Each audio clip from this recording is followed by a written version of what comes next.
છોડ છે દ્વારિકાનો નાથ છે, રાજા રણ છોડ છે દ્વારિકાનો નાથ છે, રાજા રણ છોડ છે દ્વારિકાનો નાથ.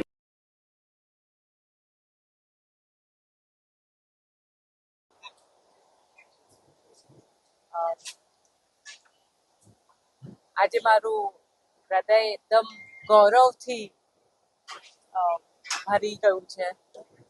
મારો આનંદ છે આ પવિત્ર પદયાત્રા જામનગરથી દ્વારકાધીશ આજે રામનવમીના દિવસે પૂરી કરી છે. માનું દિલ એકદમ આનંદ છે. આનંદની સાથે બધા જે યુવકો સાથે આવ્યા છે એ આપણી સંસ્કૃતિ, આપણું હેરિટેજ, આપણું કલ્ચર આગળ લઈ રહ્યા છે. તો એને માટે મને ખૂબ જ ગર્વ થાય છે કે આ છોકરાઓ પણ આટલી નાની ઉંમરે આટલું બધું ભગવાનમાં માની અને 10 દિવસ ચાલ્યા છે. બસ દ્વારકાધીશનો ઉપકાર છે, એના આશીર્વાદ છે